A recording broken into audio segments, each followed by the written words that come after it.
Hi friends, வணக்கம் and welcome back to NEET biology Tamil. நான் ஸ்வாதி. இன்றைக்கி இந்த வீடியோவில் என்ன பார்க்க போகிறோம் அப்படின்னு பார்த்தீங்கன்னா, சிபிஎஸ்சி படிச்சுட்டு இருக்கக்கூடிய ஸ்டூடெண்ட்ஸு அவங்க வந்து தமிழ்நாடு நடத்தக்கூடிய அந்த இன்ஜினியரிங் கவுன்சிலிங் இருக்குல்ல, அதில் பார்ட்டிசிபேட் பண்ணி டாப் இன்ஜினியரிங் காலேஜஸில் சீட் எடுக்க முடியுமா? அதே மாதிரி இப்போ சிபிஎஸ்சியில் படித்தவங்களுக்கு நம்மளுடைய இன்ஜினியரிங் கவுன்சிலிங்கில் ஏதாவது வந்து அடிஷ்னலாக வந்து கட் ஆஃப் இன்க்ரீஸ் பண்ணுறதுக்கு ஏதாவது நார்மலைசேஷன் பண்ணுவாங்களா? அதே மாதிரி ஸ்டேட் போர்ட் படித்த ஸ்டூடெண்ட் வந்து அதிகமாக வந்து நம்மளுடைய தமிழ்நாடு கவர்மெண்ட்டுடைய டாப் இன்ஜினியரிங் காலேஜில் சீட் எடுக்கிறாங்களா?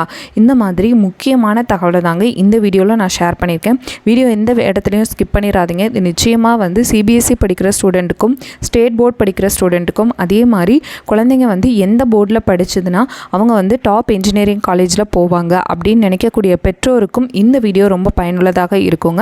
அதுக்கு முன்னாடி ஃபஸ்ட் டைம் நம்ம சேனலை பார்க்குறதா இருந்தால் மறக்காமல் நம்ம சேனலை சப்ஸ்கிரைப் பண்ணுங்கள். வீடியோ பிடிச்சதுன்னா லைக் பண்ணி ஷேர் பண்ணுங்கள். இப்போ வாங்க நம்ம வீடியோக்குள்ளே போகலாம்.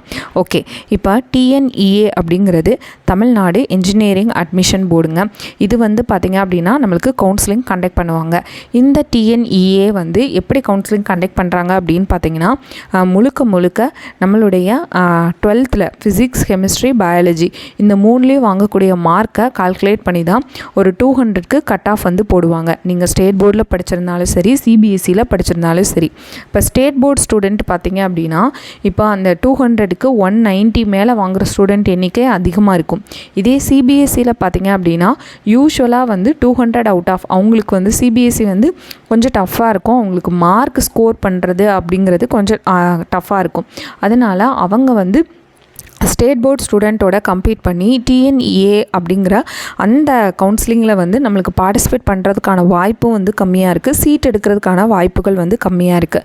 இப்போ வந்து நீங்கள் இப்போ தான் வந்து எந்த போர்டு சூஸ் பண்ணிக்கிட்டு இருக்கீங்க அப்படின்னா, உங்களுக்கு இன்ஜினியரிங் தான் படிக்க போகிறேன், எனக்கு எம்பிபிஎஸ் படிக்க வேண்டாம், அதே மாதிரி எனக்கு பெரிய காம்படிட்டிவ் எக்ஸாம்லாம் எழுதணும் அப்படிங்கிறது எனக்கு விருப்பம் இல்லை, எனக்கு தமிழ்நாட்டில் இருக்கக்கூடிய ஒரு டாப் 20 அந்த டாப் இன்ஜினியரிங் காலேஜில் எனக்கு சீட் வேணும் அப்படின்னா ஸ்டேட் போர்டு வந்து எடுக்கலாங்க.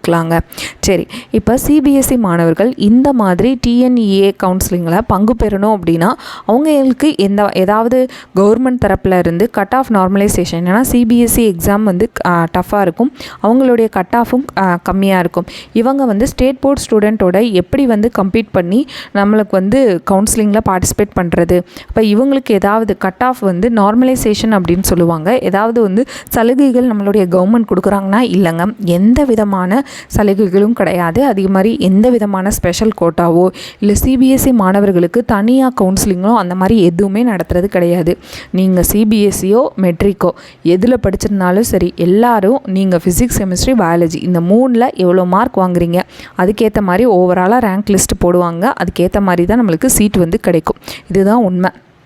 நெக்ஸ்ட் வந்து பார்த்திங்க அப்படின்னா, அப்போ சிபிஎஸ்சி மாணவர்கள் இப்போ நம்ம சொன்ன மாதிரி இந்த டாப் இன்ஜினியரிங் காலேஜ் இருக்குல்ல, அதாவது இந்த எஸ்ஆர்எம், அப்புறம் பிஎஸ்ஜி, அப்புறம் இந்த சாக்ஸா அப்படின்னு சொல்கிறது, இந்த மாதிரி முக்கியமான எஸ்எஸ்என் இந்த மாதிரி காலேஜஸில் நம்ம வந்து இன்ஜினியரிங் சீட் எடுக்கணும் அப்படின்னா அதுக்கு எப்படி போகிறதுனா, அந்த காலேஜில் மேனேஜ்மெண்ட் கோட்டாவுக்குன்னு தனியாக வந்து ஒரு என்ட்ரன்ஸ் எக்ஸாம் வைப்பாங்கங்க. அந்த என்ட்ரன்ஸ் எக்ஸாமில் பார்த்தீங்க அப்படின்னா நீங்கள் கிளியர் பண்ணிவிட்டு அந்த என்ட்ரன்ஸ் எக்ஸாமில் நீங்கள் வந்து கிளியர் பண்ணிவிட்டு அதுக்கு வந்து இப்போ மேனேஜ்மெண்ட் கோட்டா அப்படிங்கிறது இப்போ பியூராக கவர்மெண்ட் சீட்டு வாங்கினோம் அப்படின்னா நம்மளுக்கு ஃபீஸ் ரொம்ப கம்மியாக இருக்குங்க. ரொம்ப மினிமலாக தான் கட்டுற மாதிரி இருக்கும். மேனேஜ்மெண்ட் கோட்டாங்கும்போது 5 lakhs 6 lakhs அந்த மாதிரி கட்டுற மாதிரி இருக்கும். அதாவது சிபிஎஸ்சி மாணவர்கள் நீங்கள் ஸ்கூல் படிக்கும்போதே அதிகமாக பணம் செலவு பண்ணுவீங்க. அதே மாதிரி இன்ஜினியரிங் காலேஜுக்கும் நீங்கள் என்ட்ரன்ஸ் எக்ஸாம் எழுதி அதில் நம்ம பணம் கட்டி படிக்கிற மாதிரி தான் வரும். நம்மளுக்கு ஃபுல் ஃப்ரீயாக வந்து கவர்மெண்ட் சீட் வந்து எடுக்கிறதுக்கான வாய்ப்புகள் வந்து கம்மி தான். அதே மாதிரி இப்போ மேனேஜ்மெண்ட் கோட்டாவிலையும் ஏதாவது ஸ்பெஷல் அட்டென்ஷன் வந்து கொடுப்பாங்களா, அதாவது ஃபீஸ் எதுவும் கம்மியாக வாங்குவாங்களான்னா அதுவும் கிடையாதுங்க. ஃபீஸ் வந்து அதிகமாக தான் வாங்குவாங்க. நம்ம ஃபீஸ் பே பண்ணி தான் படிக்கிற மாதிரி வரும். ஓகே, அப்போது இந்த சிபிஎஸ்சி படிக்கிறவங்க நீங்கள் வெல் டு டூ ஃபேமிலியாக இருக்கீங்க, உங்களுக்கு வந்து நான் வந்து பணம் வந்து அதிகமாக செலவு பண்ணுறேன் அப்படின்னா நீங்கள் தாராளமாக வந்து ஒரு மேனேஜ்மெண்ட் காலேஜில் வந்து சீட் எடுக்கலாம்.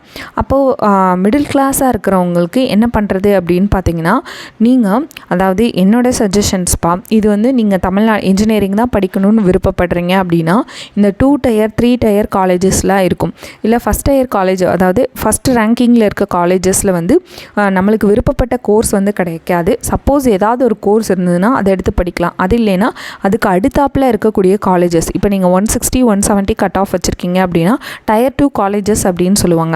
அந்த காலேஜஸில் வந்து நம்மளுக்கு கம்மியான கேபிட்டேஷன்ஸில் வந்து படிக்க முடியும்.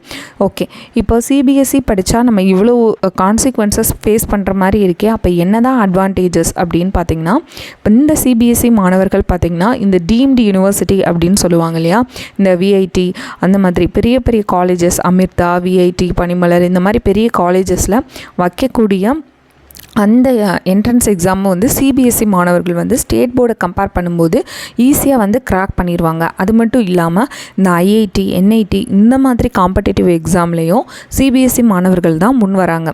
அப்போ நீங்கள் ஒரு மிகப்பெரிய யூனிவர்சிட்டியில் படிக்கணும், மிகப்பெரிய ஒரு ஐஐடி மாதிரி வந்து ஒரு நேஷ்னல் லெவலில் வந்து ஒரு பெரிய காலேஜஸில் வந்து பிஇ படிக்கணும் அப்படின்னா சிபிஎஸ்சி வந்து துணையாக இருக்குங்க. அப்படி இல்லை என்னால் வந்து இவ்வளோ பெரிய காம்படிட்டிவ் எக்ஸாம்லாம் எழுத முடியாது அப்படிங்கிறவங்க நீங்கள் ஸ்டேட் போர்டு வந்து சூஸ் பண்ணிக்கலாம். ஓகே ஃப்ரெண்ட்ஸ், உங்களுக்கு இதில் ஏதாவது டவுட் இருக்கா அப்படிங்கிறத கீழே கமெண்ட் பாக்ஸில் கமெண்ட் பண்ணுங்கள். இப்போ சிபிஎஸ்சி மாணவர்களுக்கு நீங்கள் ஏதாவது சலுகைகள் கொடுக்கணும்னு நினைக்கிறவங்களும் கீழே கமெண்ட் பாக்ஸில் கமெண்ட் பண்ணுங்க. ஓகே ஃப்ரெண்ட்ஸ், இந்த வீடியோ உங்களுக்கு பயனுள்ளதாக இருந்துச்சு அப்படின்னு நினச்சிங்கன்னா மறக்காமல் நம்ம சேனலை சப்ஸ்கிரைப் பண்ணுங்கள். வீடியோ பிடிச்சதுன்னா லைக் பண்ணி ஷேர் பண்ணுங்கள். தேங்க்யூ ஃபார் வாட்சிங் அவர் சேனல்.